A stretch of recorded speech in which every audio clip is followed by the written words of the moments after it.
Hello and welcome to the Debug Log. My name's Andrew Curry. I'm Albino Parra. And I'm Ryan Kilgore. I was about to say the world's most number one consistent game dev podcast. Yeah. That's what they know us for. So yeah.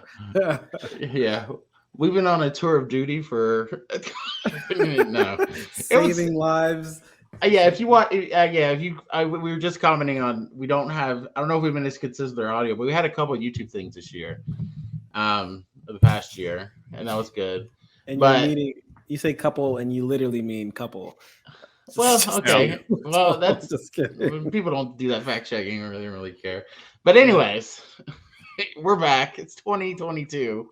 And so I guess we're just, hopefully this won't turn into just one a year annually, but for right now we need to catch up because there's on the last, not only in the year, because I was thinking about this and they had the Game Awards and they had, and I don't even know if I played enough games to even us talk about what our favorite games are. This, you know what I mean? Like enough like new games and stuff. I'm sure Ryan, you always sample stuff, but oh yeah, I thought the best thing to do is just like there's a lot of industry stuff happening because the world's going through a lot of paradigm shifts right now, and some of the stuff it's like cleanup if you've been listening to the past 2 years of the stories that we talked about, and then some of the stuff is there's like 3 or 4 different big like kind of industry changing things going on that I noticed not just in press stuff, but there's a couple in here that I also noticed some people hiring all over the industry for. There's stuff that. Stuff is happening when like half of it I understand too. I'm like, I don't even understand what this is. We'll get to those. But first, let's I guess the big news is 2022. There's still a pandemic happening. Most companies are still, even if whatever your feelings of the pandemic are, most even game industry companies are still working at home, right? That's usually the case. BD, you probably have a better perspective of that nationally. Right. Well, you talk to bigger game companies and stuff. You're probably in touch with, Oh yeah. I think a lot of them doing, but yeah. Yeah, for sure. For the ones that I've known, I think a lot of them are still working from home. I think people are starting to try to get back to working from office. At least, I think you'll see a lot of like families, like people with kids and stuff, trying to go into office a little bit more often. But yeah, I think there's still a lot of restrictions on like daily tests and which is good. I think a lot of companies that I've worked with at least offer those daily COVID tests, which is like a nice little perk. Right. But from what I've heard, I think a lot of people are actually enjoying being back in the office and talking with people and just having that atmosphere again. So just interesting that some people are going all in again, and some people are just like, whatever, we'll hold out as long as we can. I think it didn't help with Omicron variant just like kicking up dust again at the tail end of the year. So people are reevaluating. Yeah, and I remember about, the big story this year as it continued. As we, people started getting vaccinated or not, I guess, but most people are starting vaccinating these places in the industry. There were discussions where like it really didn't affect the 2020 years much because if you were working on something, for all intents and purposes, we can work on our computers, you can work at home, blah blah blah, that's fine. But what it is affecting is once those cycles cycle back around and time to like, hey, let's brainstorm a new idea, not being in person with people and like going to lunch and just goofing on the whiteboard for a while, like some of that creative process stuff when it's a collaborative creative process is actually the part where it starts to suffer because it's not. You can do it. It's not. We're not. We're not digging ditches here. We're not doing something really hard yet. But it's hard. You lose some of that, kind of camaraderie and stuff of just hanging out, and doing that,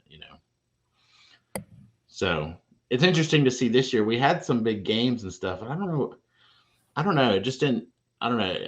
Maybe that's just me being busy and stuff too. But we have. I played the Halos and all those stuff this year too. But it doesn't seem like something.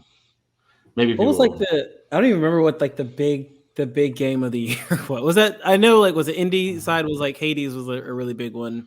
Well, that was the year before though. That was last year. Jeez. This year, for like big this year successes of that New World game was big for a while. Remember that was that from Amazon one? Yeah. Okay. But nobody, if you look at that, I remember that was on Twitch, and I was on Twitch yesterday, and like Twitch was like Apex, League of Legends, Warzone, all those are at the top. New World had like 2,000 views. I was like, yikes, this is like went down really fast. Well, they had a lot of technical problems too. Yeah. But yeah, you're talking about like big big names, big bestsellers. I mean, it wasn't like a gangbusters year. I mean, there wasn't some bad stuff. I mean, there was like, new Resident Evil, Deathloop, some of the new new Metroid. Oh, one I really liked was the Ruined King game from Riot. So that was a really good game. But yeah, Hashtag a little worked on that slower. one. Oh, you did? Nice. Yeah, cool. Yeah, I think that was a really good one. Yeah, it's really cool. The League of Legends story one. Yeah. So, oh Yep. man, I should have stuck around and watched the credits for your name. Is it in the credits, or do they go that far? Hopefully, I don't know. I haven't looked at it. Hopefully, I'll have to go see if I can rerun them. Interesting. Well, that's cool. So yeah, I wonder if maybe the COVID slowed a lot of that down, and pushing it into next year. And I mean, yeah, the game of the year was It Takes Two, which is like I get that that's a cool, but that's like I don't want to take anything away from developers made It Takes Two, but in a year, you know what I mean? Like it's just weird that it seems like a soft year for some of these bigger contenders. Like, and I guess they're in between years stuff too. Again, I sound negative when I say that. I don't mean to. Yeah, it's not. We're not trying to deprecate. It's like a family co-op game that you just wouldn't think is right. Right. Well, because go ahead. Go ahead. Well, it's one of those things where like you got Halo Infinite that comes out, but that even got released in pieces, right? It's just like, oh well, here's our multiplayer. Okay, well then we'll improve on the multiplayer some. Okay, no, here's the campaign, but you don't get co-op yet. You've got to wait on that. So it did. I mean, granted, that wasn't like what everyone was doing, but that did give me the feeling if a big studio like 343 is feeling a need to either to get something out of it, they need to fill in these gaps. So they decided to take it. Well, let's just stagger it out instead of pushing it back till, late this year and saying, oh, well, now you get everything at once. We can at least sate people's, hunger for this by giving it at a time, That's what I mean. Maybe that's why it also felt anticlimactic because we played multiplayer for 2 weeks and I beat the campaign, but we still can't play it co-op yet. So it's like, I think it's like, yeah, people don't care. Just put whatever you have out there. Because now we're just I don't know. I mean, I'm looking at my list of things. I have a list of media that I can, besides the regular just Apex or us playing Rocket League or Apex or something, I played Subnautica. And I like that. That was the one gameplay. I played Halo too, by the way. So yeah. But you know what I mean? That was like the one where it's like, hey, let me spend a few days and get into this thing for a while. And I liked it. And then just like, yeah, I don't really have time. Like, I still think there's something to like, I mean, this is a big kind of psychological question, but that's why these live games and even Halo coming out of the way, it's like, there's something to be said because we're still stuck at home all the time. You know what I mean? It's like, hey, I want to get on and play some kind of game where like you're playing with people, multiplayer or co-op and like, you know what I mean? It felt when I did play Subnautica and Halo by myself, they do feel like weird experiences right now because I'm so used to like, anytime I do have time to play games, it's like either against people I don't know, or it's like with you guys or who, you know what I mean? Yeah. Oh, by the way, a Far Cry game came out this year, and that kind of just came and went. It seems like that's happened the past 2 of those I have not paid attention to. Yeah, but I think just in general, nobody. I mean, there's a big commercial push, and then it just kind of faded out. I didn't hear about it from anybody. I almost feel like, and I don't want to jump the gun on this type of conversation, but I think there is a topic in our industry that kind of took over all of that conversation. I think that's maybe why a lot of things are overshadowed when we're talking about like blockchain games, etc. But I feel like that took over a lot of conversation in the game industry, game world. Are you talking about like how it's like, so at first it was the pandemic and trying to deal with and how to work with that, but then once people sort of got in a rhythm for it, we'll say, they kind of got used to it to a degree. They started more examining their work-life balance and like what they even wanted to do, and started like, well, I think we got on this list here, like leaving their jobs or switching jobs, or so now it's like all of a sudden the industry's got to deal with, well, wait, how do we get these people to communicate and work together in this very unusual situation? And then once that became the norm, they encountered a new problem of like, whoa, crap, now people are realizing how much their lives mean. Maybe had some time to reflect and saying, hey, wait a minute, I don't want to spend like 100 hours a week doing this, or this pay is not equal. This, okay. Maybe it gave some people some time to think about things. Like, right. Hey, let's take a step back a minute here. Well, let's jump to that. That's part of this. And actually that ties in beautifully, Brian. It's like that. Well, they call it the Great Resignation, but it's happening from, people working at Taco Bell to people working at like IBM to people working in the game industry. But you're right. It's like, until we just said that and started talking about it, I haven't really thought about for the gaming industry. people, an industry that's actually like kind of prone to, I would say worker abuse or like, at least exploiting, like all like from all that stuff from We can say crunch that. to, That's true. well, but even, yeah, that's true. But yeah, I mean, there's stuff related to that, but like even when people were on board with that stuff, but it's still like, it's a very long hours intensive, whatever, abusive or not in those situations. So it's like, in that case, it's like, yeah, that those people are the most. I mean, I haven't seen numbers on that. That's what I'm trying to put it in there, but I haven't seen actually articles with numbers, hard numbers. But you would think that psychologically that would affect this industry more than anybody. You know what I mean? Like, especially an industry where people like kind of have that attitude too. You're like, I could just make my own game stuff too. You know what I mean? Like, I could do something else and just make my own thing, do freelance work, make money, and then work from home. Right.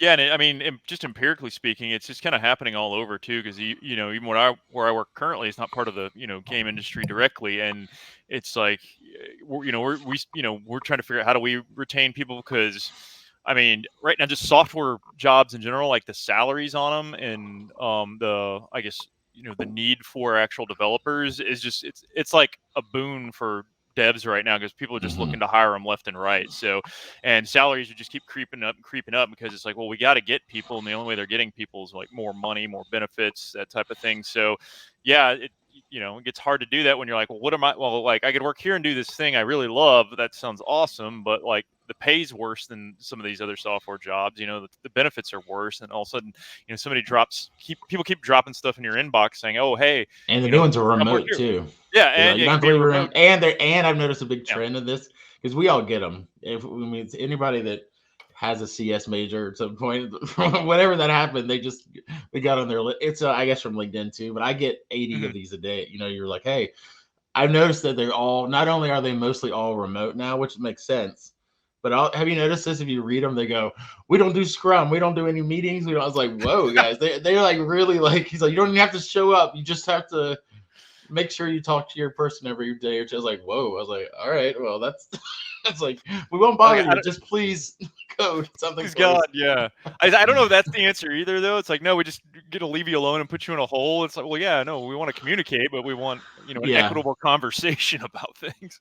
I've never seen that. I've seen like 4 or 5 of those where they literally said no Scrum, no something. I was like, what?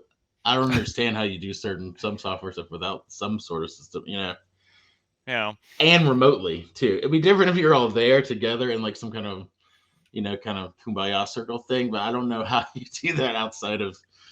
It's like, all right, that's fine. So yeah. Oh, well, to that point, I just reminded, Vodio Games apparently is the first unionized game studio. I saw like there's apparently the first unionized game studio showed up during this whole pandemic. So was that outside of the U.S.? I can't remember. Well, so this is North America. So okay. Vodio Games, union in North America. Yeah, maybe it isn't in the United States. Is entirely well, it remote. have to be weird. It gets weird when you talk about this, because there are different versions of like U.S. and Canada. They're completely entirely remote. Because if it's straight up just like, this is a company, then they have a union. Because I know there's a lot of game companies like in Europe and the Netherlands and all these places that have like different structures. Like, I forgot what company that was. It's one of the ones that won. God, I'm getting so old. My brain. This is like from 4 or 5 years ago. But there's it was the Dead Cells company. That's what it was. I forgot the name of that Dead Cells company, I think it was. But their structure is like a weird, like they have like 30 or 40 people, but they're all co-owners. In a way, like hire people on, and it's like a weird structure. So what I'm saying is there are weird structures, but I haven't heard of one that, if that would be the first, it's just straight up union, company, than a union separate. Well, that's funny too, because I mean, it's maybe more. I mean, video games are long hours everywhere, I'm sure, but like it's a good point about Europe too. I think they've got better, workers' rights and standards maybe than the U.S. does. So, well, I know that. Yeah, I mean, I only know not comprehensively, but just when the interviews and stuff I heard at CD Projekt Red, like they have to pay. They don't. They have crunch. And I guess they're still involved in like, I can't do this crunch if there's a pressure. But they pay for crunch. They pay overtime, like time and a half or double. So they're like, because one of their interviews was like, "Can you avoid crunch from a game this big?" And he's like, "We're the most incentivized to try to figure out ways to avoid it, and it still happens because it's their own money they have to spend." Mm-hmm. Because ideally, the idea of crunch is that your salary, you're not even getting paid for that extra time. They do it, but there's still problems there because they'll be like, I can't just do that though too. I mean, you can't expect me to. I know you pay me for it, it'd be great, but I can't just take it's like you're at a restaurant, like take these other shifts. It's like that's great, you offer that, but I can't do that right, Yeah, but I mean, I think with all this, it's like I said, sort of another problem the industry and probably a lot of industries have to solve now is that people have had these times to reflect. What are we going to do? Like, we still don't know where everything's going to shake out, and like this is probably going to delay games even more. Things are just going to still be slow for a while, I feel like, in the industry. Yeah, and I guess just related to all that, and just unionization, and just like I think because what kind of sparked, I feel like maybe not sparked it, but a big piece of this was the Ubisoft and then eventually Blizzard kind of fallout, which really started a huge conversation about workers' rights and just better expectations from management and organizational leadership.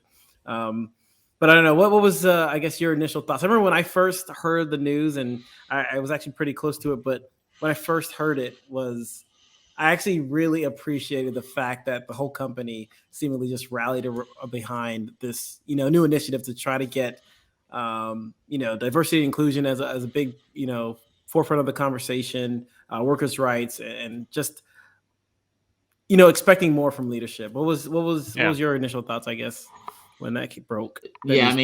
Well, it's been like a couple year process now too. This whole story has been. Oh yeah, with the initial investigation, yeah. Well, that stuff would happen. There's a couple things that are interesting about this. I mean, first of all, I don't know if people view this as this dumb thing the company did, but I was so impressed that they even changed the character in Overwatch's name because that was the guy's nickname or whatever. Yeah. I was like, that's that's IP that, there could be people that, I don't know, that seemed, I guess it's small in relation to a lot of things, but that still is like, we have to change Mario's name because, it's not that big, but you know what I mean? But yeah, overall, I feel like this stuff is growing pains from like the industry from like, it's already changed, but you have hierarchy and infrastructure that's there from 20 years ago and from like when this was just like these like small boys clubs, or these like white male nerdy kids that were not like, now people work in the game industry. It's not like, oh, these are nerdy kids, or even like games are not viewed on as, adults, boomers or something. Not there, like old elderly people. I'm like, what, these games? But in general, like society wise, people are like, oh, games. Most people play games every day. That's like a normal thing. When I tell people we do games every day, they're like, oh, neat, that's cool. I've never heard anybody go, what? That's a waste. Nerd. Yeah. But there was a time when there was, particularly, even when it was harder, it was mostly. The industry, that's the reason the diversity was white male, these nerdy guys that went into these things. And with this power, you can just know that we all know these people. We're not people like this. It doesn't have to be race and class based now, but these people that are nerds and they get power and immediately it goes to and I just think you have this 20, 30 years of just moving up, people getting into where these whole companies. Yeah. Not all white nerdy guys or people. We're nerds. I'm not saying anybody's bad, but it's a very in an industry that's boomed over the past 30 years, and you have people that don't know how to. You can just see this as a recipe for disaster with people that aren't great dealing with people. And I think more generally speaking that it's like, it's one of those things where, like you said, you start off with a group of people that are essentially in an echo chamber with, all the same race sort of ways of thinking culturally, all the same. And like, for a while, it's like they're kind of, they're up and comers, they're scrappy, and they're getting things done, but then they start earning more money, getting more notoriety, but that echo chamber has never changed. It's just like it kind of keeps filling out with the same people. And now times are changing, and people are realizing it's like, oh wait, that's not okay just because it's all you and your buddies doing it. And you see it across make it okay now because it's it's because you've just been reinforced this whole time with with these same ideas, and so it's like, oh cool, it's funny, we've got you're a millionaire, let's have a Bill Cosby suite at our hotel because ha ha ha. You can see it across generationally. Funny to them, Yeah, but you can see it across generationally. There's people even from like Randy Pitchford. Remember, he says weird stuff right now. They didn't get in just they didn't get the same kind of trouble, but across the board, the past 10 years of all these stories of guys were like, "Whoa, what are you doing?" It's like, right. But I guess beyond all that, though, it's like even like institutionally, though, like the organizations like Blizzard, where you do have HR departments whose job is to, regardless of how the business changes, to honor and respect and kind of well, uplift that's the a employee. corporate America problem, because those HR people don't work for you; they work for the. That's the problem we have, and that's why you need unions and stuff. That's the I mean the idea behind HR is supposed to be you're working for the employee as well as the manager and for the company. So I think that's where the real breakdown happened. Is like, hey, we can't rely on the people that we're supposed to be relying on. Because they're not a third party; they're literally. When somebody's writing your paycheck as one of the sides in the argument, it makes it kind of hard to be impartial, right? Yeah, the heads of HR are the same level as the heads of management and stuff. They go golfing together, do whatever together, go lunch together. So it's all the same thing. Like it's like it's ripe for corruption and power. Like that's why you can't. That's why those things like unions and those things would exist, because they were. Well, I'm going to talk to my rep and tell you what happened here, and then you have a third party representation that. But yeah, I agree. That's what's so disheartening about this stuff, especially for any of these people that come into these women or whoever come in these situations. And I can't imagine the nightmare scenario of having stuff happen and then you tell stuff, or like, one, you're incentivized not to do things, but also you do actually go through the whole point of like, I could be fired for doing this. You go through that whole process and they're like, you just need to calm down. Actually, just like, right. It's like who you're talking to is not going to help you out, which is it. Like it's like just like like you said, a recipe for disaster, and just like there's no winning in that situation where everyone is like buddy and everyone's in the same kind of core echo chamber, and you're trying to get a voice out, but you really can't. So it's just disheartening. I'm glad that I think that's why I was kind of encouraged that they were making themselves heard with, I think, with ABK allyship was the hashtag that was trending for a while, but just making themselves heard. And it echoed beyond just their organization. I think Ubisoft had a lot of, similar conversations within their organization. And then I think Microsoft was like reacting to, the issues with Blizzard as well. There was, I think the CEO said I can't remember what he said, something about the Halo franchise, or like, I don't know, they delayed something. I can't remember the article anymore, but they delayed, putting that. I think I can't remember the exact thing, but there was a delay there because of that situation as well, which is interesting. So it was just interesting what happened kind of out of that whole conversation. Well, and they're hard. They're hard. I was going to say they're hard issues just because as a person, like on the ground, like, I mean, we work with places, and if it's your company, there's different ways to react. And so, that usually you'd have better guidance, with people you work, but like, say you like Blizzard, say World of Warcraft, say all these things are your favorite things, or like, and that happens, you don't know how to respond. I mean, some people, because you go, well, it wasn't those other 300 people there's fault that happened. You know what I mean? It's a certain thing. So then boycotting, it can be confusing for consumers, I think, sometimes, because they're like, well, boycotting the company on certain days or doing these certain things, that hurts everybody too, right? If they're going to fire, like, it's a weird, and that's why I like this year. I mean, it sucks. I mean, again, these are all bad things, but then through at least with this most recent Activision one, there's a lot of, I don't know what the numbers are, we have to find, but through those stories I read and stuff, there are a lot of direct places and like organizations that are sort of union bakers, like Game Workers Unite, who are supporting their boycott stuff. That's where you could direct support and direct things to that are helping to advocate for this thing. You know what I mean? Instead, because you're right, because they had to boycott. They walked out the day, but then they went back to work. You know what I mean? Like, everybody. The business has to go on. So what do we do? Where's the repercussions? And it is very difficult, like you said, because if you don't buy the game, then these other people don't get a paycheck, maybe. And it's really something. I think some of it is also like, like, oh, hey, do I just not like that company anymore? Do I just stop playing their stuff, enjoying their things? Do I just get that out of my life? But for me, it was kind of, at least personally, it was more of like, okay, that sucks. How are you going to respond to it? Like, how are you going to make it better? And, that's what I'm really trying to look forward for some of these companies. Cause like, I think, Riot went through some of this as well, and I really enjoy a lot of their stuff. And they seem to be trying to do better. And it's like, okay, well, good. I'm not going to do a complete boycott on them if they're genuinely trying to root this stuff out and make a better environment for their employees. With like Blizzard and EA, I guess maybe Blizzard Activision, maybe even going a level up to that. It's like there's been some like hesitancy to just try to downplay it, and that just never seems to go over well. Like they've got a CEO who's like, well, no, there were some comments, well, we did something, and people are like, no, this is rampant in this business, and you're trying to just smooth it over for PR reasons. Then that's when I start to get a little like, well, unless things change at that higher level, then maybe I do start thinking about, well, maybe I don't change your game so you change your attitudes, because if you're not going to change your behavior, then I'm not. If you're not going to change yours, I'll change mine. Say what? Yeah, he asked why Bobby Kotick is still there, and I think that was like the one that I still don't get, like why. Well, I don't get why some of those CEOs that because this is just related. And a side note too, they gave that credit for things that weren't even their thing. Like he's there, and they've made a lot of money in the pandemic. And if you look at that, it's because Apex made almost $1 billion, which is like crazy for a free-to-play game.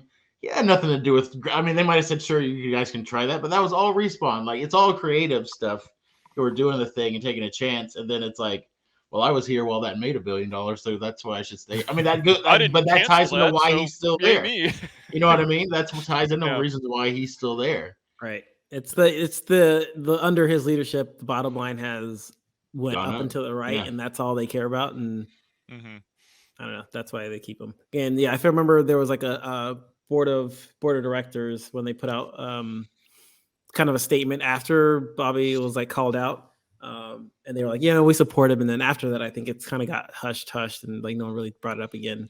And that's kind of why he's lingering. Well, but that's what I'm saying though. That's why it's weird, and that's why I think the answer to some of this is still those unions and stuff, because unions can strike and do determined. That's why you have, because in a normal sense, this isn't like, again, I don't agree with all of it. I'm probably 50-50 in the middle, like people getting like, but if it's just to say like some sort of, what is like, basketball coach or coach somewhere or comedian and something like that guy is like a horrible homophobe or racist. They said these things.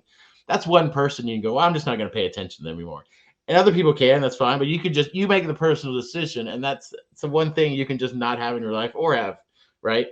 With these, it's weird because, we know from a game developer perspective, people can say that, so you're like, screw, Activision. It's like, but there's like 2,000 developers there.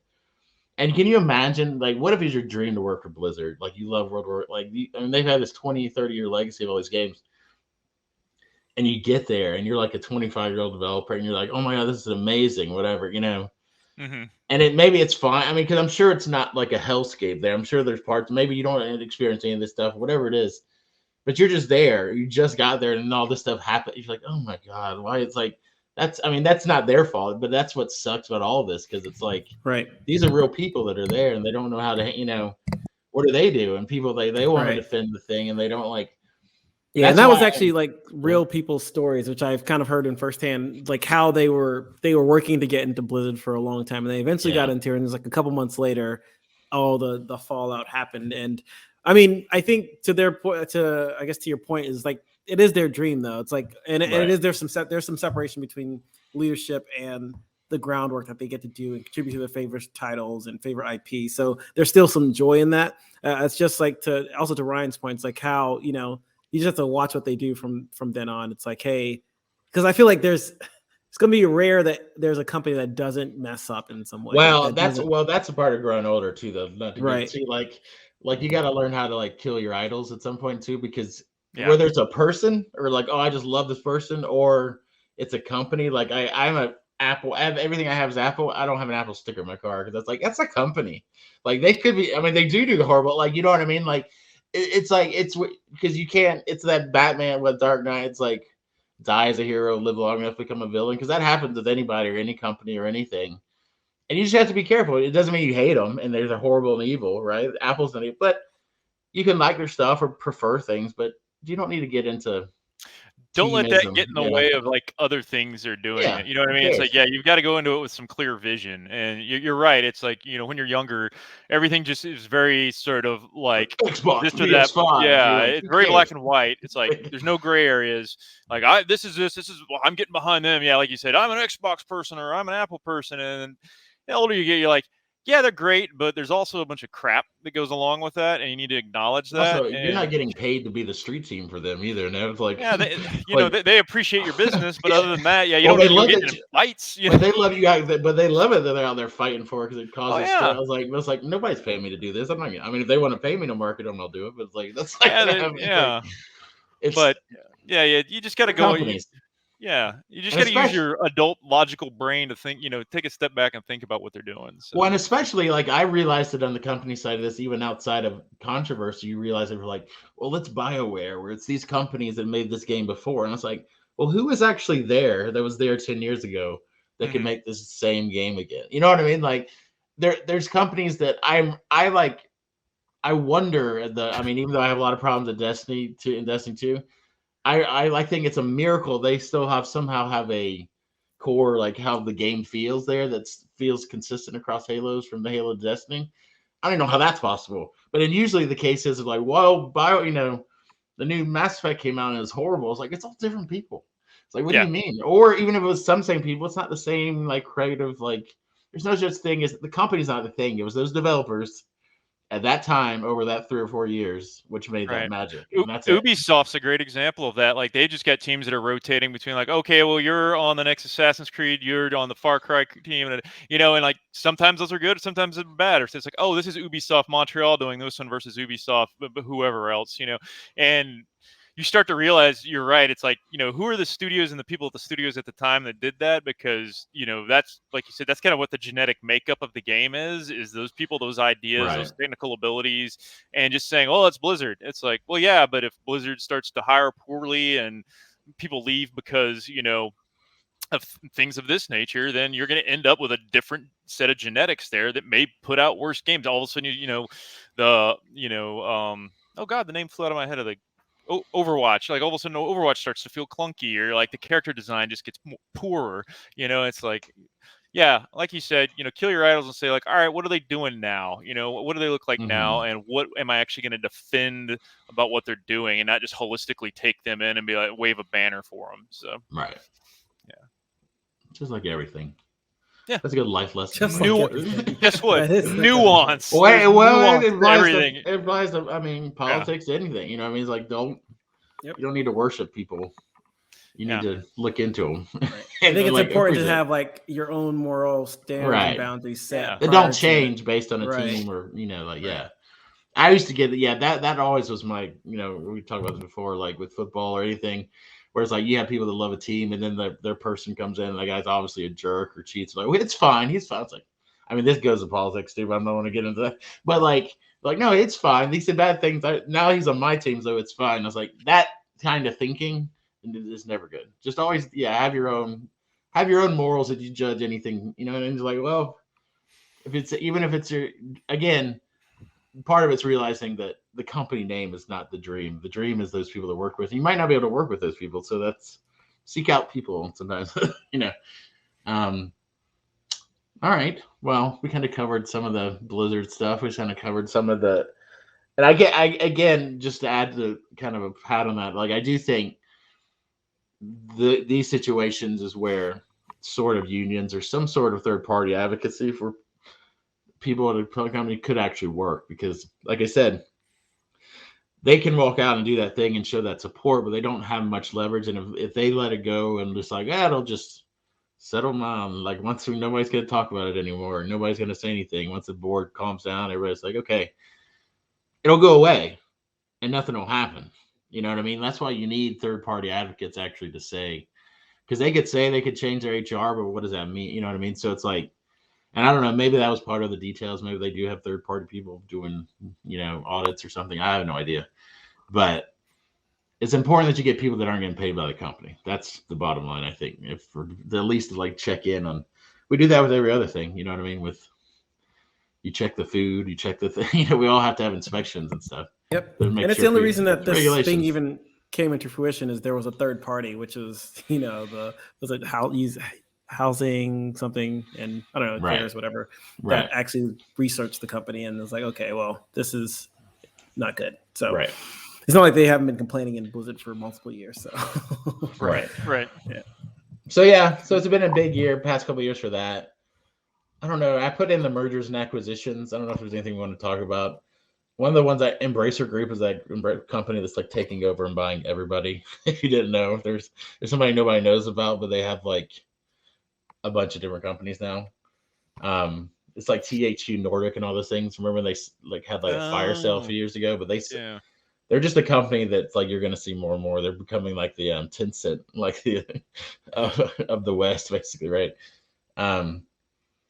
Epic bought a bunch of stuff. The one I thought was interesting. I mean, Unity had the big one. Unity this year had the big one with Unity this year was Weta. They literally bought a special effects department company. That's like it's like not buying a small one. it's the right up there with Industrial Light and Magic. It's like the two big ones, right? Those are the two big ones, and they're like, that's crazy to me. It's crazy to me they bought that. And also, in the idea, it's like, well, they're still going to operate, but we want to use their tools. So I was like, shit. I was like, that's a pretty cool, cool thing. Yeah, it sounds like that positioning is really just to leverage those toolings for, I guess, a broader and wider audience, and kind of bring those tools to quote unquote the cloud, I guess, and leveraging that R&D, because the movie industry is particularly. I mean, because I watched the Lord of the Rings. I mean, Weta's founded by Peter Jackson in New Zealand, and that's why.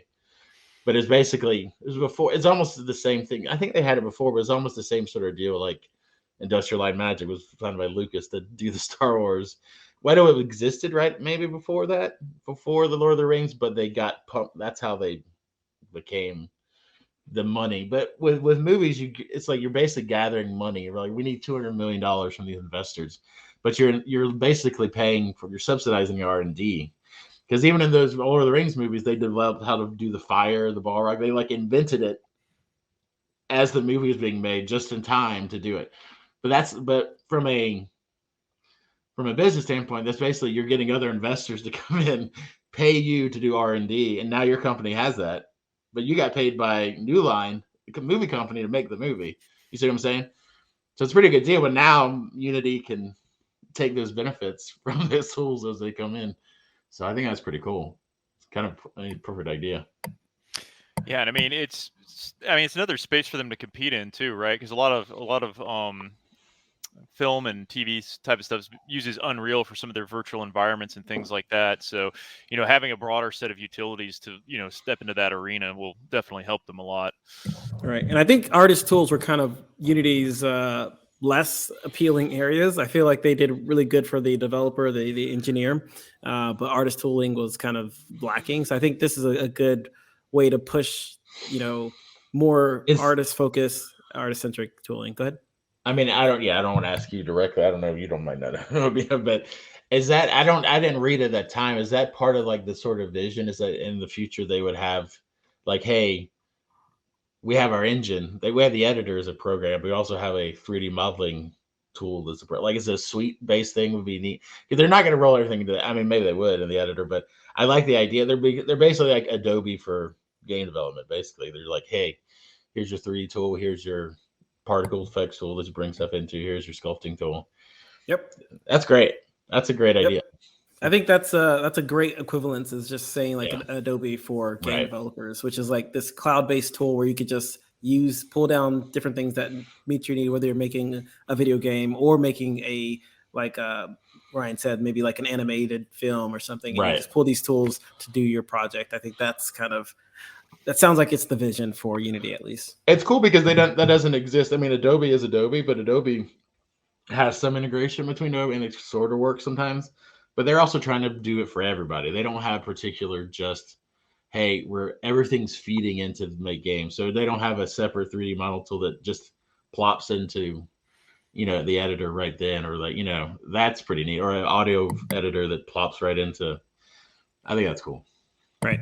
I would argue, though, it's not just games, though. I think Unity interactive, going beyond that as well. Or not even interactive, but real time.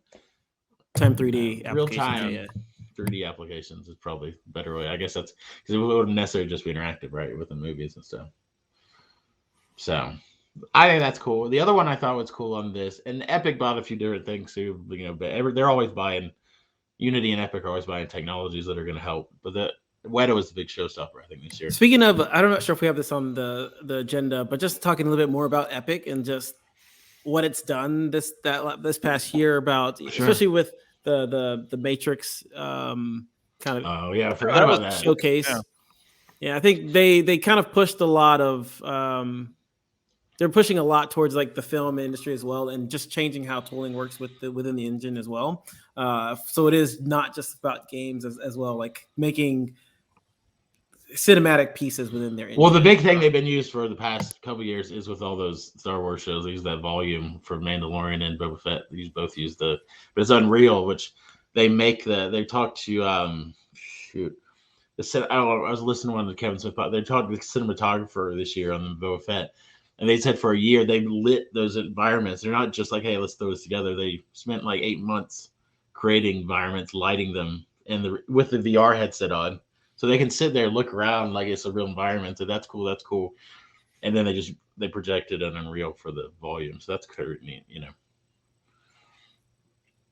Cool. Yeah, I mean, that's all I kind of really want to talk about. Just like I feel like they've done a lot this year as well, as like you said, mentioned with the acquisitions and really building out a nice suite of tools as well. Well, it's always a trade-off. It was happening because Unity was doing the same thing. Unity's, been involved with, because Jon Favreau was the one directing, like pushing some of that, because he used Unity for the Jungle Book movie, right? And then he went right to Mandalorian. They're using Unreal, and everybody switches back. But yeah, you hear more and more of that stuff. Well, yeah, and cool. because they also had Unity had Neil Blomkamp doing a bunch of stuff for them with some of the Adam series and doing working on movie tools as well. And then he went off and did Oats Studios, and I think that was his primary way of doing all his special effects. Was he had a Unity pipeline for everything, because he was a very slim studio, like a skeleton crew, and he wanted to put out these sci-fi shorts, and so that's how they did it. Is they took that pipeline and just kind of cranked stuff out. So it's very cool to see them expanding on that again. So.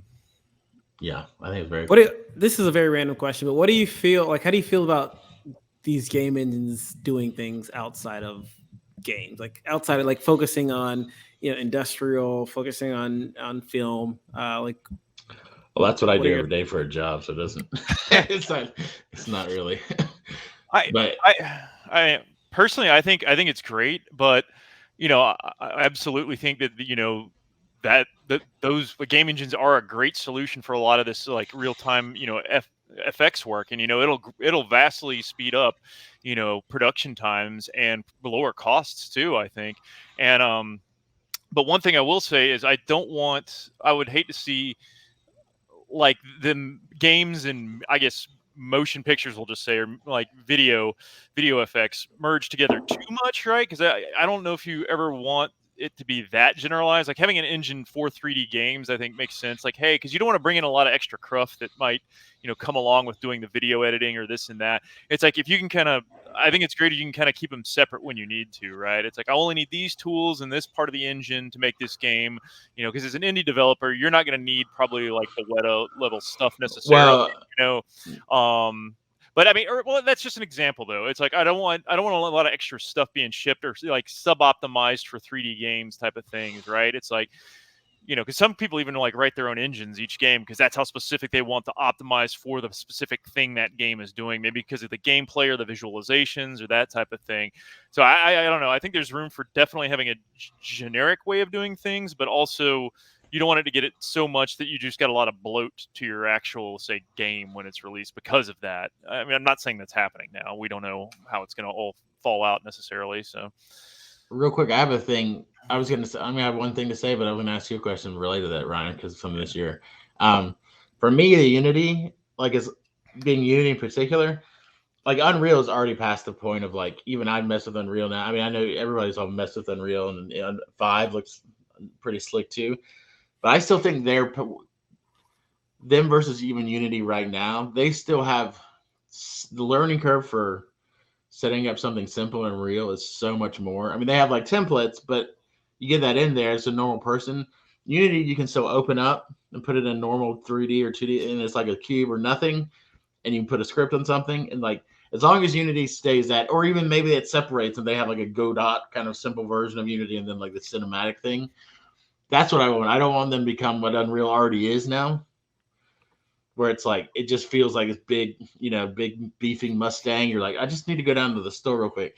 Yeah. Because Unity, like, just to be able to make stuff, and that's why we use it at work, because it's so versatile with that stuff. I can make a quick 2D calculator within 20 minutes. You know what I mean? Like, if I wanted to. Well, is it perfect? No, nothing's perfect. None of these perfect, but like, it's so simple from the beginning, and that's why I think I was already a programmer when I started using Unity, but it's still, that's part of the appeal. You could just totally figure out, never watch a tutorial, add scripts, start doing things, and people that learn to program through that. We know people like that. I think Zach learned to program through Unity, so that, I hope it doesn't lose that, or at least it's another simpler program, or Unity Lite, or like if they get all these crazy things, I hope they still focus on the beginner experience and not pulling in 800 shaders and graphic. I mean, they already have that little problem now because you don't want to learn like the HDRP thing right now because you're like, well, what is it? Like, they kind of separate it sort of now with what sort of template you're loading, from the simple. Well, yeah, and to your point, even outside of like, if I get in there and know what I want to do, like you said, I don't want to load a bunch of 500 peripheral things. I'm like, I'm not doing any of that. I'm just here to, make a cube spin for a demo or something, probably something a little more complex. Or just like, I just want to make a little endless run. Most of these people just want to get and make a 2D game. That's yeah, like and a lot of like, people want to do. That's why Godot is like so popular, because they felt like that was an easier or Game Maker for some people, doing that. And if I'm running more than one thing on my machine, it's like, well, I don't want this taking up all my RAM, just holding on to stuff I'm never going to use. I don't know. Don't get me started on software that in general nowadays is just so bloated to do anything. It's like, you look at the executable sizes and memory footprints, like even 10 years ago, it's 20 years ago, especially, it's like things have just gotten so bloated. But now with that comes the ability to do things easier and faster. But I think there's a line you ride there where it's like some point you're just like, hey, I open like one Chrome tab and there went 2 gigs of RAM. It's like, what? Why? Like, why? What are you actually doing that needs all of that? It's like, well, you might do something. And I'm like, and I want to be fast. And I'm like, I appreciate that, but maybe make it slow once and cache it. Anyway, I said I wasn't going to go down there. But that's just my general feeling of software nowadays, is it seems to clump up and make these bigger and bigger globs of stuff. And I'm like, just how about doing a job well, So. Well, that's the question I want to ask, because that's part of the, relate to that for you, Ryan, because okay. What's that other engine? We never did an episode about it at that time. That engine that came out this year, that's sort of like a meta engine that's for I remember that, Ryan. What was it called? Yeah, it was like open source. It was like, it's the you could like add components onto it. I forgot. Oh, my old man brain. You think you're bad, Andrew? It gets really bad. Oh man. No, I now that you guys are saying that, little neurons are lighting up, and it's like, you stupid person, you can't remember Game that. Engine. Googling. Game Engine Ryan try.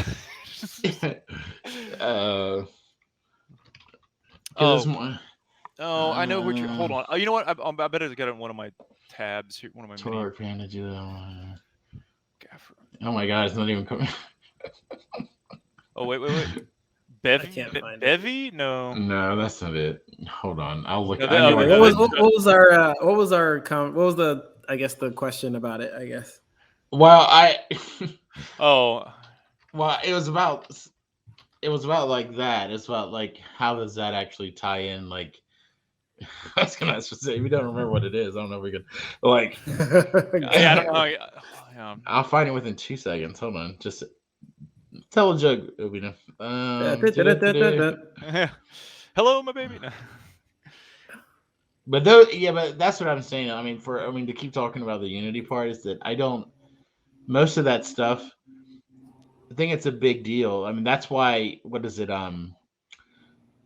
Maya and some of those and that's why even Adobe, some of the best Adobe programs are Machinery. That's what it's called. Art Machinery. That was it. The Machinery, and then R Machinery is one. Yeah. Oh, the Machinery. I gotta look at the Machinery. I gotta do that. But yeah, I never actually tried it, because you actually tried it. You made like a Cube Go or whatever. I remember you sent it to us. Was that the one that was in Rust or something? Was it? Oh, that's you too. You always mess around. You're like our engine trier. You always try to. No, that's what that Bevy one was is a Rust. That's a different one. Game engine with entity, and it has an entity component system. I guess a similar pattern to what Unity is doing as well. No, I don't think I used iMachinery. I think it was Bevy that I was sending it to. But that's what kind of interested me. If I guess that's what you're getting at, is like, oh, look at this like really svelte sort of game engine. But here's the flip side of that too. Is it's also got a bunch of stuff missing that makes something like, you know, Unity or Unreal really nice to use. Like, oh, heck, I'll even go to like say up like Play Canvas. I had to use that at a previous job. It's like this great 3D. It can be 3D, 2D game development tool in the web. But, you know, getting in there, and it's Unity like, but I immediately start looking at some of the stuff where I'm like, oh, well, they don't have this, this is not, you know, this isn't up to snuff yet, you can't do that yet. But I mean, some of that's also just like they're functionally deficient versus, you know, I guess the other end of it is they've now like you can glom on so much stuff. They're like, I don't need any of this. You were fine at this stage of your development. I wanted you at this stage of your development. Now you're like, your scope is blown. So, yeah, the complexities that like with game engines, it's weird. It's like the complexities of this are like it's set to a level where it's like it's not the Doom days anymore. It's like, yeah, if you want to make an engine, it's going to take you 3 or 4 years to make a comparable engine. If you're like from scratch in a 3D or whatever, you know what I mean? Yeah. Like they're going to do all the things you want to do, but by then it's like, well, you could have made that game in 2 years if you just wanted to do. Yeah. Like a lot of times it comes with choice between. Well, that's also why a lot of a lot of studios. I guess this is maybe still the case. I haven't really thought through this statement completely, but a lot of them become like known for a certain type of game.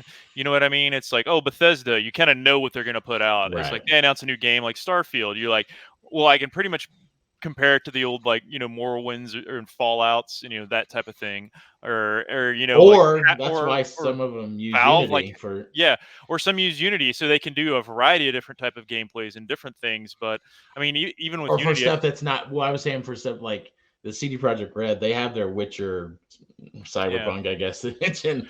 But there are other Gwent games in Unity. Like for some like people use like, oh, we don't want to make a whole new. We have this huge thing that we use. If you want to take a kind of a turn and do something a little different, you've got all these tools too, right? Yeah. Yeah, right. Yeah, Riot. Okay, get to that in a second. But yeah, it's like you get an engine and it's so tuned over the years for doing certain things that it does make it very hard to pivot. It's like we were doing shooters this whole time. Well, we want an RPG or we want, you know, a platformer now. It's like, well, it doesn't quite do it great. So like to your point, Riot had a, you know, League of Legends, which is great. You know, actually, I believe their own engine originally, and you know, works on a wide range of hardware. It's, you know, it doesn't have a lot extra to it. It does one job very well. But when they want to do something like a Ruined King, which like we talked about earlier, it's like I noticed, you know, that was made in Unity, and that was great. It was a fantastic game. Really enjoyed it, and you know, but that tool and pipeline, they could pick that up and use that and say, okay, well now we're going to just do something different. But what's funny there is, I also see studios getting in a rut.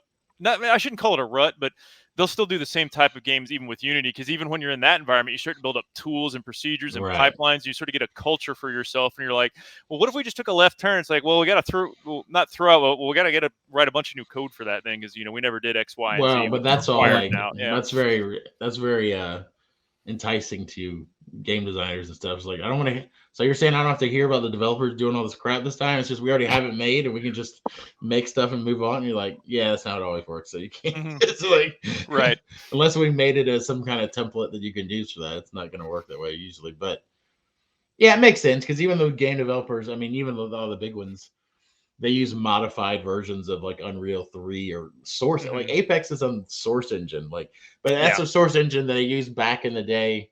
Modified, so it's basically their own engine with that as a framework, as a base. You know, look at the modern warfare games and Call of Duties. Like, you know, a lot of those are now. Granted, I don't think it probably looks very much the same anymore, but those are old Quake engines. Right. I mean, like, because that, and guess what? That was an engine that was highly optimized for like 3D multiplayer shooters, and so it's like, you know, over the years, you know, they just kept modifying it to help handle better visuals and, you know, new sort of maybe gameplay and interaction, but you know, its core DNA was like these old first-person shooter engines that have just lived on because they did that job so well. So engines is like the most ill-conceived word in the whole.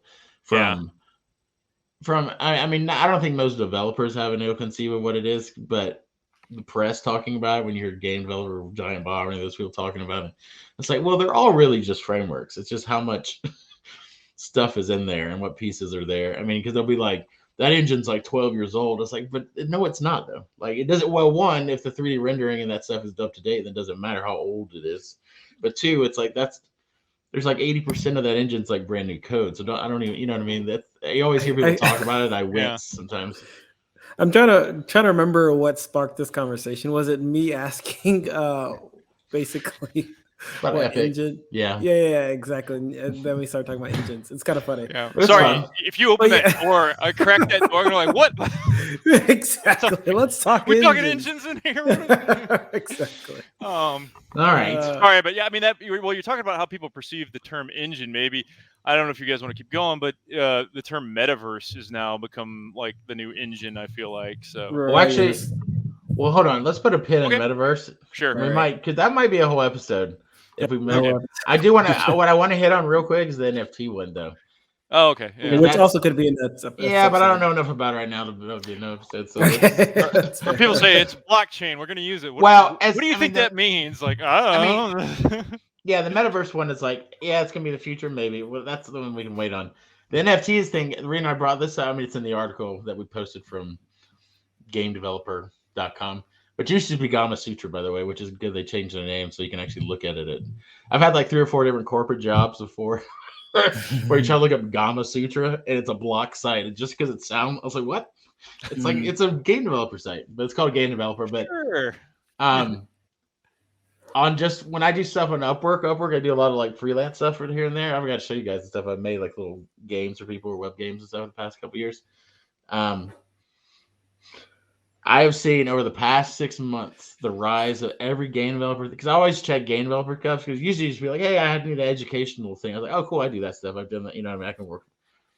Every one of them, 9 out of 10 posts now are for an NFT game.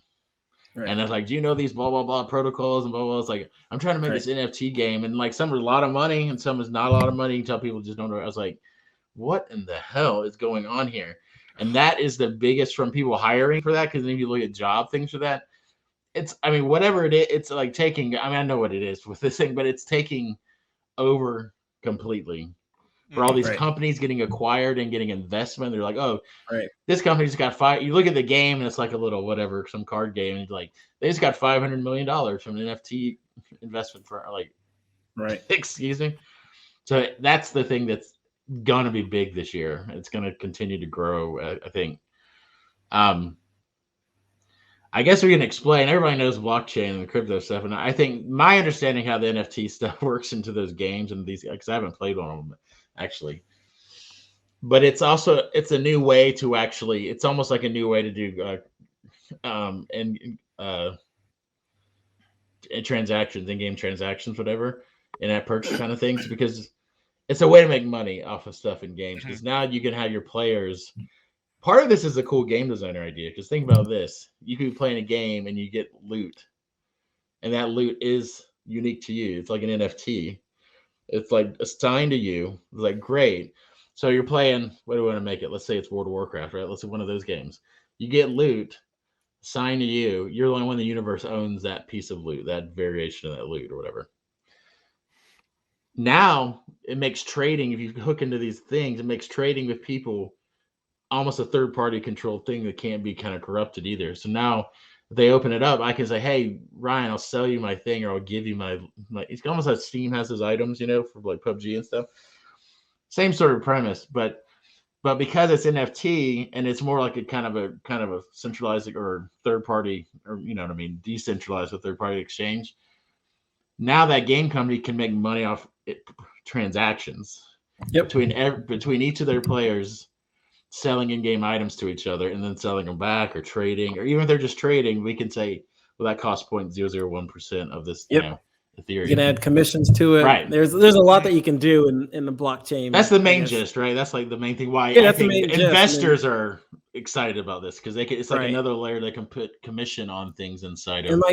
And just add outside of like trading digital goods, there's also the fact of I don't know where actually I was going with this, but dang it, I just lost my train of thought. Sorry. You're talking about just trading items. Trading items.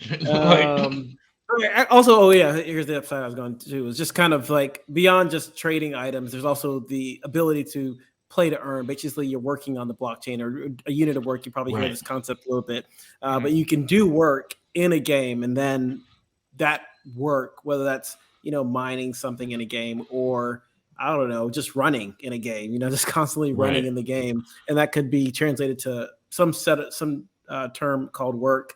That actually can earn you money, whether that's 0.00001. So you get paid to grind, basically. Yeah, right? you get paid to grind, and potentially you're going to hear this concept of playing to earn across games in the blockchain, probably in this new year as well, as games are like, hey, play to earn. Just work on, just play this game, and then you're earning actual money. So I think that's a concept that's going to get really heightened in this new year. Well, it's weird about that, because hearing about this a few months ago is the first time that I'm like, it made NFTs or fungible things make actual sense to me.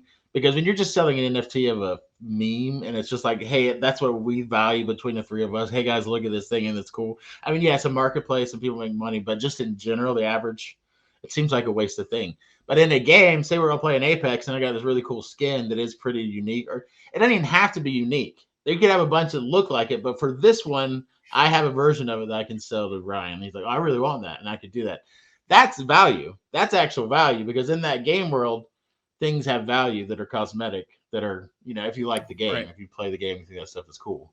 Right. And then, like you said about trading, when you get an asset or acquire an asset in a game, whether that's a skin for your Roblox character, it's now in your wallet, and you can eventually trade it to someone else who may play Roblox later in life, or you can just trade these digital items across wallets, across games, and that's kind of that decentralized and open environment of trade that you can just trade assets freely across games. So that way, this economy can boom even outside your game. So even when people are not really interacting with your game, you could still potentially make money.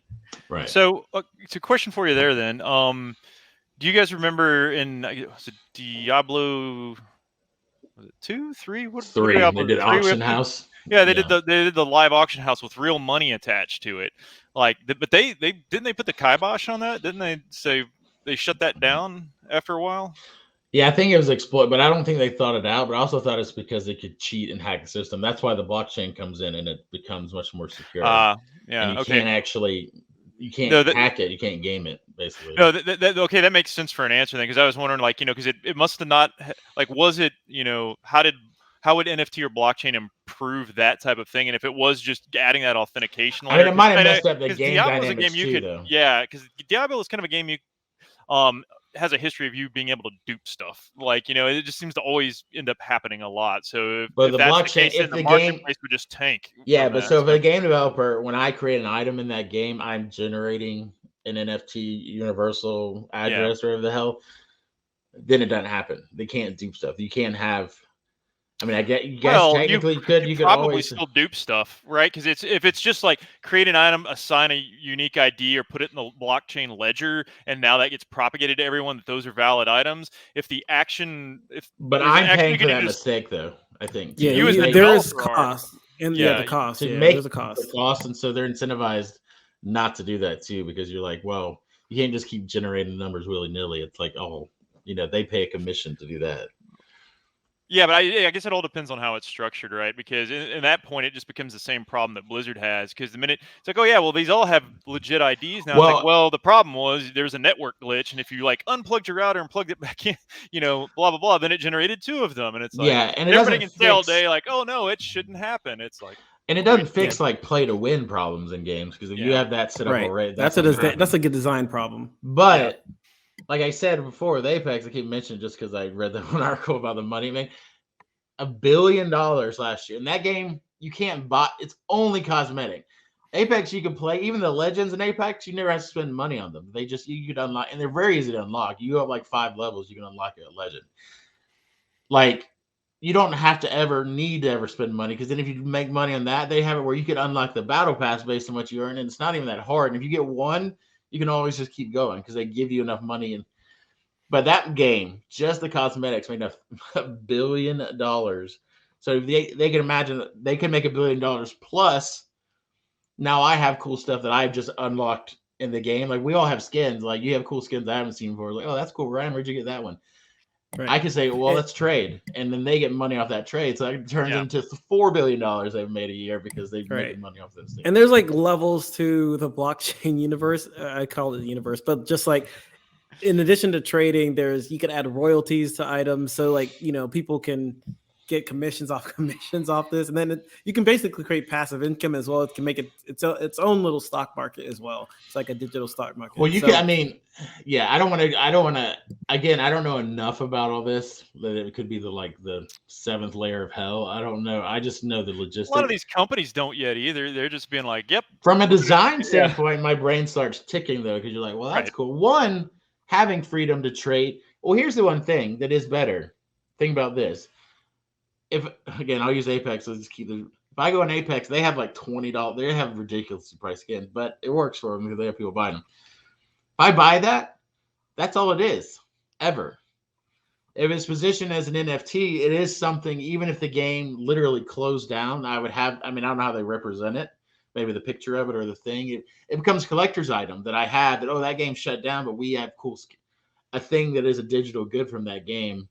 Those can still be sold and traded even when the game, you know what I mean? Because that becomes yours. You're owning it. It's not right, but if you can't, the server's on, it can't be rendered anymore. Well, what doesn't matter? What have you seen value an is NFT? it? It's still just like dead material. But NFTs are just memes that you can copy and paste. I think those are dumb too. Yeah.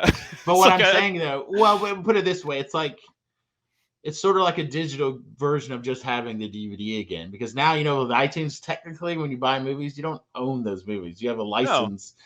While they have it, and if iTunes shut down, we wouldn't have those movies. You would spot it, right.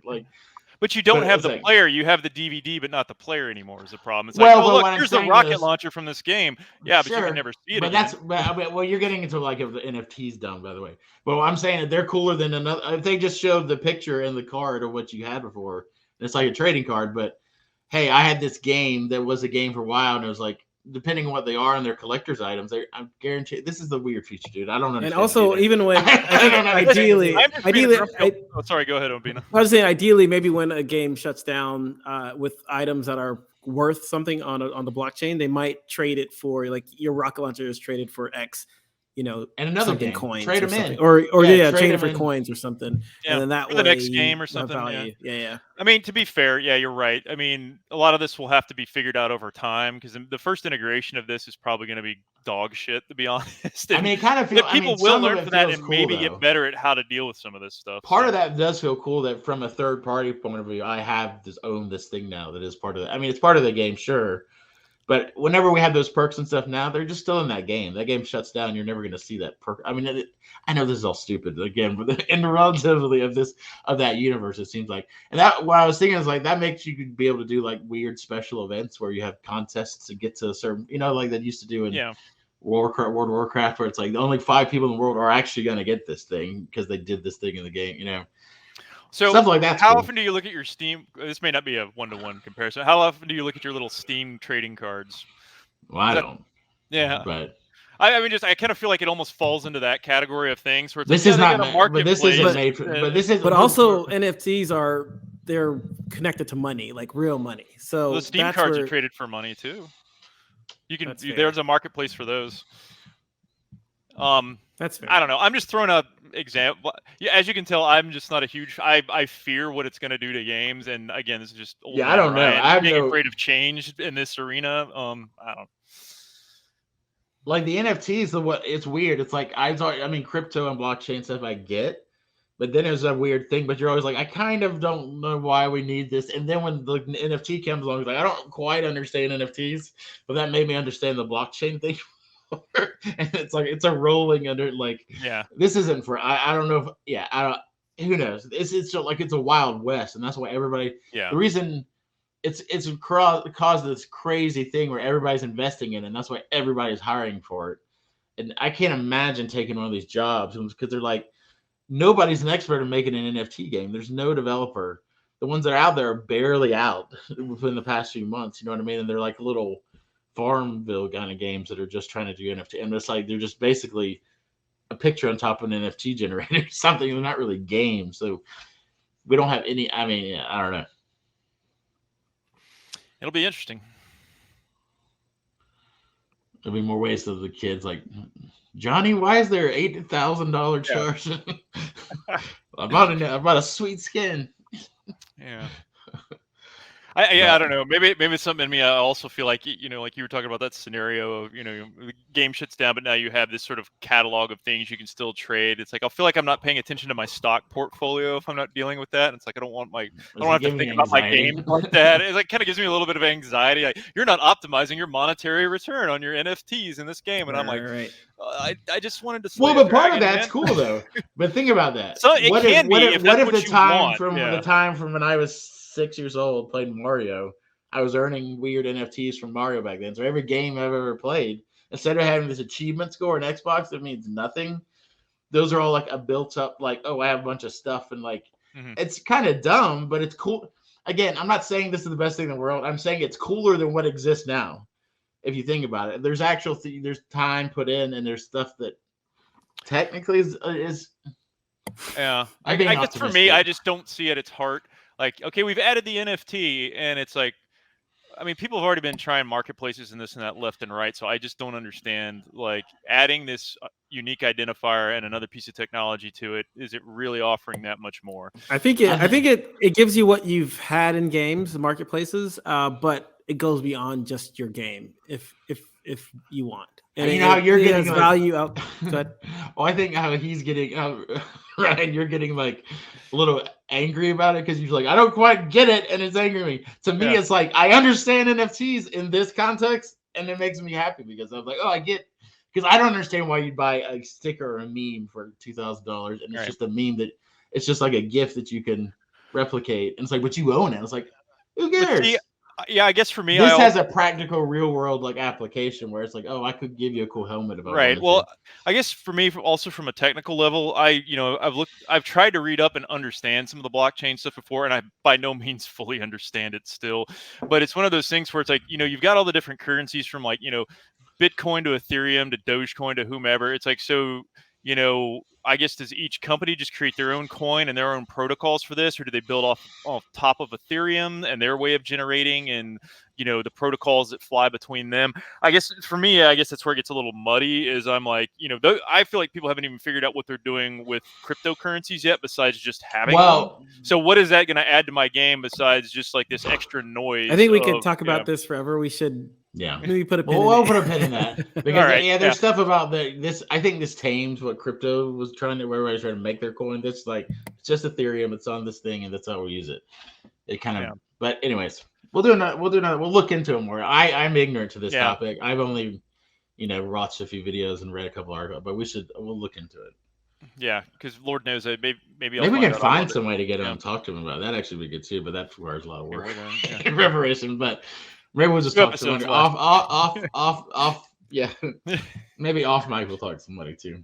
Yeah. But anyways, I'll save the metaverse and stuff for next time because we talked about all the big stuff. I think the metaverse is its own. I think we want to do another topic about that. And I could go on for a while about that one too. Good and bad. So.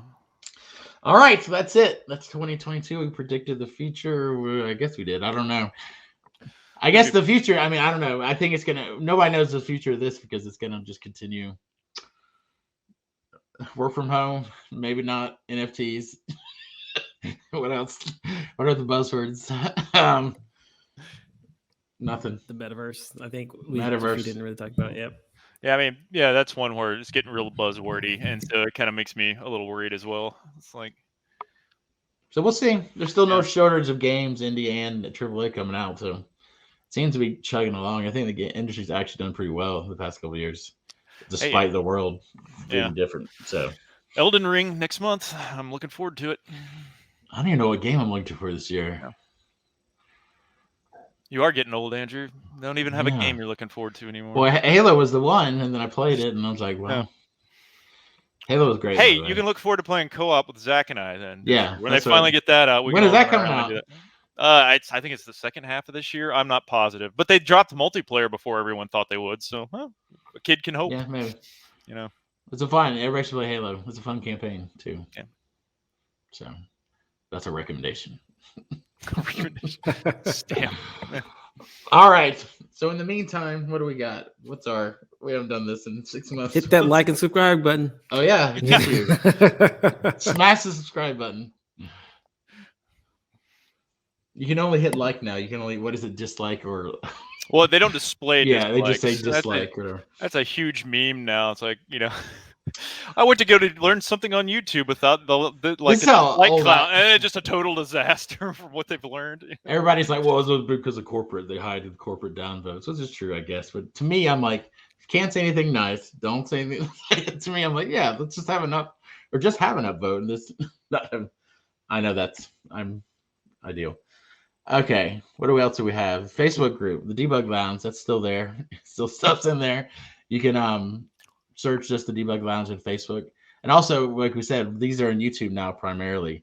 So just search for the Debug Log on YouTube, and we have these videos, and we have our videos we did from like 5 years ago when we first started, a couple of tutorials and some interviews. The interviews are so good. We have interviews with people from Unity and all sorts of people. So check that out. Just search for that on YouTube. Yeah, and subscribe. That's our best. We're gonna start building up more of a video presence. And I think this year, I'm not gonna make promises. I always do this in our January episodes. Like we're gonna do more episodes. But this year, if we can get the video stuff working, I do want to do more like Ryan and I did the little kind of react to the PlayStation. Yeah, that was event. a good one. Right. We got busy this year, but I want to try to do some more of those. We just pop on and react to something because they're pretty fun and they're pretty easy to do. Oh yeah. And I'd rather watch it with you guys. Some of these like kind of award shows or kind of, maybe we'll start getting ready for that for E3 and some of these other things coming out this year. But yeah, so that's it. We also have a Discord, Obina, right? Yeah, we do. That's true. Go there. Go there. No, the link's in the Debug Lounge, right? Or it is in our web, or was in our website. It's not on our website because it switched. Yep. We'll put it it's up. on our. We'll figure it out. We'll it's in our YouTube thing. Maybe we're working it out, guys. We just started the show. This is our first episode. Yeah. That's funny. That's it. All right. Real. 2020, guys. So in the meantime, you can just check. I don't have anything to plug, so I'm at Andrew_Curry at CURIE on Twitter. And I'm at Obeans. It's O with an H, Beans with a Z. And I'm at RE Kilgore, KILLGORE. All right. We'll see you into the future. Peace. Well done. See you on the blockchain.